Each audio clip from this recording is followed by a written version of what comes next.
حضرت عمر فاروق جیسا دلیر اور جرری آدمی جمعہ پڑھانے مسجد میں داخل ہوئے تو جناب ابو ایوب انصاری دروازے پہ کھڑے ہو گئے، کہنے لگے عمر تیرے نوکر نہیں، ٹائم پہ آیا کر، بڑی دیر سے کھڑے ہیں، کیوں دیر سے آیا ہے؟ بڑے جلالی تھے نا حضرت عمر، لیکن وہ جلالی اس وقت تھے جب کوئی ظلم کرتا تھا، اور ذات کے لیے جلالی نہیں تھے۔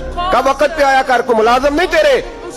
تو سیدنا فاروق اعظم منبر پہ چڑھے اور فرمانے لگے اللہ ابو ایوب انصاری کا بھلا کرے، جب تک اس طرح کے لوگ موجود ہیں کوئی بادشاہ بگڑے گا نہیں، اللہ اس کا بھلا کرے، اس نے میری توجہ صحیح۔ اور پھر عمر رو پڑے، رو کے فرمانے لگے مسلمانوں معاف کر دو، غلطی کوئی نہیں، میرے پاس کرتا ایک ہی ہے، اور عبداللہ کی ماں نے وہ دھو کے خشک ہونے کو ڈال دیا تھا، غریب ہو، کرتا دوسرا کوئی نہیں، تو وہ ذرا نا خشک ہونے میں آ کے دیکھ لو ابھی بھی گیلا، مجھے معاف کر دو، میری غلطی نہیں ہے۔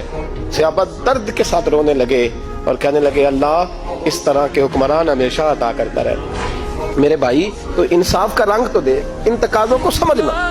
یہاں کسی کی جرت ہے بول سکے، طاقت ہے کسی کی، لیکن انہوں نے اپنے آپ کو پیش کیا، سامنے پیش کیا اپنے آپ لوگوں کے سامنے۔ دو مال غنیمت کی چادریں بانٹ رہی ہیں، سب کو ایک ایک ملی ہے۔ فاروق اعظم جمعہ پڑھانے آئے تو اسی چادر کا کرتا، اسی کی تامت، لوگ کھڑے ہو گئے، عمر بتا تو نے دو کیوں لی؟ یہ انصاف ہے، یہ عدل ہے، کیوں لی دو؟ حضرت عمر کہنے لگے میرا بیٹا جواب دے گا۔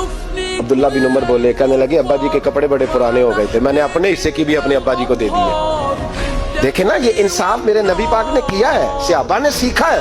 میں اور آپ تیار نہیں، ہم تیار نہیں انصاف کے لیے، ہمارا مزاج نہیں انصاف کا، ہمیں خود بہت سارا آگے پیش ہو کے رنگ دکھانا پڑے گا، اس کے لیے ہماری تیاری نہیں، اس لیے ہم حکمرانوں کو گالی دے کے چپ کر جاتے ہیں، اس لیے ہم وکیلوں کے کہتے ہیں بکتے بڑا ہیں، جج بکتے، یہ باتیں